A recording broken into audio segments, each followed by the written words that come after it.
दोस्तों आज की इस वीडियो में हम कपड़ा बिजनेस से जुड़ी ए टू जेड जानकारी देने वाला हूं।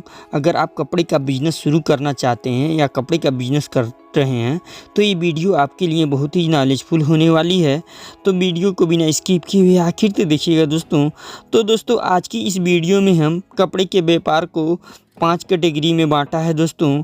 तो दोस्तों जैसे कि कपड़े के व्यापार के लिए आपको सबसे पहले जानकारी की आवश्यकता होती है, जानकारी के अंदर बांटा है। उसके बाद जगह, तीसरी जगह रहने वाला है कैटेगरी पूंजी, चौथी समस्या और अंतिम लाभ। तो दोस्तों साथ में ये भी जानेंगे कि और अंत में इस वीडियो में भी जानेंगे कि कपड़े का व्यापार आप गांव में कैसे शुरू कर सकते हैं, क्या वहां पे चलेगा कि नहीं चलेगा। तो दोस्तों वीडियो बहुत ही इंटरेस्टिंग और नॉलेजफुल होने वाली है। तो वीडियो को बिना स्किप किए हुए आखिर तक देखिएगा दोस्तों। तो चलिए दोस्तों देर न करते हुए फटाफट से वीडियो को शुरू करते हैं।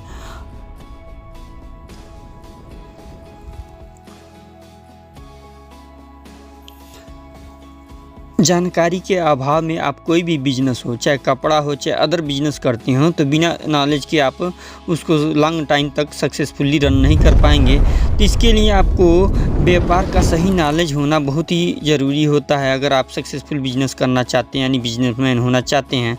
तो दोस्तों जानकारी के अंदर इस कपड़े से बिजनेस से जुड़े नया माल कहाँ से ख़रीदारी करें और बेचने का हुनर आपको कैसे सीखें, दुकान का सेटअप कहाँ कैसे करें और कपड़े का सही दाम आपको मालूम होना चाहिए, ये सब जानकारी के अंतर्गत आता है। तो सबसे पहले बात करें नया माल की खरीदारी कैसे और कहां से करें। तो इसके लिए आप थोक विक्रेता से माल ले सकते हैं और कपड़ा उत्पादक वाले से ले सकते हैं और सीधे मैन्युफैक्चरर से ले सकते हैं दोस्तों। तो सबसे पहले थोक विक्रेता की बात करें तो दोस्तों अगर आपको नॉलेज नहीं है तो आप शुरुआत में थोक विक्रेता से माल ले सकते हैं, बट आप कम क्वांटिटी में लीजिएगा, क्योंकि इनसे लेने के लिए एक नुकसान होता है कि ये आपको मार्जिन बहुत कम ही प्रोवाइड करवा पाते हैं और ज़्यादा मार्जिन ये अपने आप ही खा लेते हैं। बट मैं क्या करता हूँ, जैसे कि मैं पूर्वांचल से रहता हूँ तो मेरे इधर बाज़ार लगता है दोस्तों, जैसे कि बरदहिया मार्केट खलीलाबाद में लगता है। तो यहाँ पर देश के बड़े बड़े कपड़ा उत्पादक आके इस बाज़ार में बेचते हैं। ये जो बाज़ार होता है हफ्ते में दो दिन लगता है दोस्तों, शनिवार और रविवार। आप अपने एरिया के हिसाब से ऐसा ही बाज़ार ढूंढें तो वहाँ पे आपको मैन्युफैक्चरर लोग आके बेचते हैं, तो इसमें आपको अच्छी खासी मार्जिन मिल जाएगी। ये सबसे बेस्ट तरीका रहता है कपड़ा ख़रीदने के लिए छोटे व्यापारियों के लिए। तो अगर आप यहाँ से कपड़ा ख़रीदते हैं दोस्तों और घूम के मार्केट करते हैं तो आपको ट्रेंडिंग फैशन भी मिल जाएगा और सस्ते दामों पे आपको अच्छी खासी मार्जिन में मिलेगी। तो यहाँ से आप कपड़ा ले सकते हैं। दूसरा, अगर आप बड़े लेवल पे कपड़ा व्यापार करना चाहते हैं तो आपको सीधे मैन्युफैक्चरर, कहने का मतलब मैन्युफैक्चरर तो नहीं होते हैं लेकिन कोई भी डिज़ाइन हो वो सीधे कंपनी को ऑर्डर दे के बनवाते हैं, तो इसलिए इस हिसाब से वो मैन्युफैक्चरर ही होते हैं। तो इनसे भी आप ले सकते हैं माल दोस्तों। तो अगर बड़े लेवल पे काम करना चाहते हैं तो आप सूरत जा सकते हैं, बट सूरत में बहुत धोखाधड़ी होती है, तो आपको जाने से पहले होशियार होना चाहिए दोस्तों। तो दोस्तों अब बात करते हैं इस बिज़नेस के और डिटेल्स की। तो सबसे पहले बात करें जगह का चुनाव, यानी कहाँ पर आप इस दुकान को खोल सकते हैं। तो इस पॉइंट को समझने से पहले आपको समझना होगा कि आप इस दुकान को किस लेवल पे करना चाहते हैं। जैसे आप कपड़े का बिज़नेस कहाँ से शुरू कर सकते हैं, तो दुकान खोल के कर सकते हैं, फुटपाथ या बाज़ार में कर सकते हैं, तीसरा फेरी करके भी कर सकते हैं। तो अगर आप दुकान करना चाहते हैं तो ये पहले पॉइंट में आपको दुकान में लोकेशन बहुत ही अति आवश्यक होता है दोस्तों। आप अच्छे खासे भीड़ भाड़ इलाके में लेंगे तभी आपका कपड़े का बिजनेस चलेगा। अगर आप सुनसान अकेले जगह पे लेंगे तो आपका दुकान नहीं चलेगा। दूसरा, फुटपाथ या बाज़ार में। तो जैसे अगर आप गांव से बिलोंग करते हैं तो यहाँ पे सप्ताह में बाज़ार लगता है, तो आप शहर में फुटपाथ होता है तो वहाँ पे भी कपड़ा बेच सकते हैं और बाज़ार में भी बेच सकते हैं दोस्तों। तीसरा, फेरी करके। ये जैसे गांव में ज़्यादा प्रचलित है कपड़े का व्यापार, तो आप फेरी भी करके इस बिज़नेस को कर सकते हैं और अच्छी खासी आमदनी इकट्ठा कर सकते हैं दोस्तों। जैसे फेरी में आपको गाँव घूम के आपको कपड़े बेचना रहेगा दोस्तों। तो दोस्तों वीडियो में आगे बढ़ते हैं और अब बात करते हैं इस बिज़नेस से जुड़ी अदर यानी इन्वेस्ट जानकारी की बजट यानी पूंजी कितना लगेगा इस बिज़नेस को करने के लिए। तो दोस्तों ये पूंजी भी इस बात के हिसाब से निर्भर करेगा कि आप दुकान कहाँ से करना चाहते हैं। जैसे दुकान के लिए कर रहे हैं, घर के लिए कर रहे हैं तो बजट अलग होगा, फेरी से कर रहे हैं तो इसका बजट अलग होगा। तो पूंजी की बात करें तो 5,000 से लेकर 5 लाख के ऊपर तक आप जितना भी डाल सकते हैं, इसके लिए बेस्ट पूंजी रहेगा।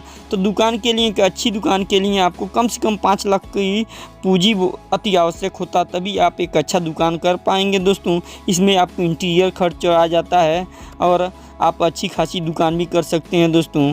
अगर घर से करने जा रहे हैं तो बहुत से लोग घर से भी शुरू करते हैं, तो 1 से 1.5 लाख रुपए तक इस बिज़नेस में आपको अच्छा पूँजी मान सकते हैं। अगर आप घर से सेटअप कर रहे हैं दोस्तों तो अच्छा पूँजी होगा। वहीं अगर आप फेरी और बाज़ार से करने जा रहे हैं तो 50,000 से लेके 1.5 लाख तक रुपये पर्याप्त बजट है, क्योंकि आप फेरी में कितना माल ले जा पाएंगे दोस्तों। और ज़्यादा भी रखते हैं पूँजी लगाते तब भी आप एक साथ ढोड़ नहीं पाएंगे, इसलिए अगर आप फेरी करते हैं तो कम बजट से भी चालू कर सकते हैं दोस्तों। अब बात करते हैं इस बिज़नेस में क्या समस्या आती है दोस्तों। कोई भी काम करने में या बिज़नेस करने में समस्याएं आती हैं, तो इस हिसाब से कपड़े का बिज़नेस भी इससे अछूता नहीं है। तो आज की इस वीडियो में हम जानेंगे कि कपड़े के बिज़नेस करने के बाद हमको कौन कौन सी समस्याओं का सामना करना पड़ेगा। तो सबसे पहले डेट स्टॉक की समस्या रहेगी, दूसरा सही माल न खरीद पाने की भी एक समस्या, और तीसरा आउट ऑफ फैशन, और चौथा सीजनल बिजनेस। तो सबसे पहले डेट स्टॉक की बात करें तो कपड़े का बिज़नेस में आप कितना भी अच्छा खरीदारी कर लें, आप पूरा माल कभी नहीं बेच सकते, कुछ ना कुछ माल बच ही जाता है। यानी कहने का मतलब 20 से 25% माल रुक ही जाता है, तो ये डेट स्टॉक होता है दोस्तों। दूसरा बात करें सही माल ना खरीद पाए, कपड़े के बिज़नेस में अगर आप सही माल नहीं खरीदते हैं तो आपका बिज़नेस कभी ग्रो नहीं कर पाएगा। आप अपने एरिया के हिसाब से, कहने का मतलब आप अपने एरिया के हिसाब से सही माल खरीदें तभी आप कपड़े को सक्सेस हो पाएंगे। जैसे कि अगर आप मुस्लिम एरिया में हैं तो वहाँ पर अगर साड़ी का बिज़नेस करेंगे तो नहीं चलेगा। इस हिसाब से आपको अपने जाति धर्म के हिसाब से और एरिया के हिसाब से, पॉपुलेशन के हिसाब से आपको दुकान करना पड़ेगा। तीसरा आउट ऑफ फैशन, अगर आउट ऑफ जो ट्रेंडिंग फैशन नहीं है वो माल खरीदते हैं तो ये भी डेट स्टॉक होता है दोस्तों। अगर आप आउट ऑफ फैशन खरीदते हैं तो आपका दुकान नहीं चलेगा। तो आपको ट्रेंडिंग स्टाइल यानी जो फैशन चल रहा है मॉडर्न, यानी नए डिज़ाइन आपको अपनी दुकान पे रखना पड़ेगा दोस्तों। ना ये ना हो कि आप पुराना वाला डिज़ाइन ले लें। अब तीसरा ये जो समस्या आता है, मतलब इसमें समस्या कह सकते हैं सीजनल बिजनेस है दोस्तों। जैसे कि ये शादियों की सीज़न में ज़्यादा चलता है दोस्तों। जैसे किराना हो गया, ये सदाबहार बिजनेस होता है, बट ये जो कपड़े का बिजनेस होता है ये सीजनल बिजनेस होता है। जैसे त्यौहार पे ज़्यादा चलेगा, फिर शादियों के सीज़न में भी ज़्यादा चलेगा, तो आप कह सकते हैं कि एक सीजनल बिजनेस है। अब बात करते हैं इस बिज़नेस में करने के बाद हमको कितना लाभ मिलेगा, यानी प्रॉफिट मार्जिन कितना रहने वाली है। तो प्रॉफिट मार्जिन के हिसाब से देखें तो आप ये तय नहीं कर पाएंगे। इसके लिए आपको अगर लाभ की बात करें तो इस बात पर निर्भर करता है कि आप इस बिज़नेस को किस लेवल पर करना चाहते हैं, किस लेवल पर करते हैं, ये आपके सेल पर निर्भर भी करता है। तभी एक मोटी की बात करें तो दोस्तों इस बिज़नेस में आपको 30 से 40% मार्जिन आराम से मिल जाता है दोस्तों।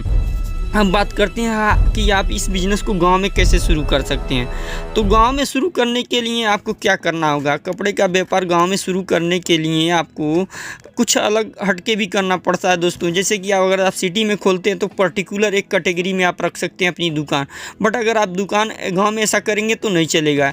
इसके लिए आपको अपनी दुकान पे सब तरह के आइटम, जैसे यानी जो भी आदमी शरीर में पहनता है वो सब रखना पड़ेगा। इसके लिए अंडरवियर से लेकर ड्रेस मटेरियल तक तथा सिलाई के सामान भी रखना पड़ेगा, तभी आपके दुकान पे चलेगा दोस्तों।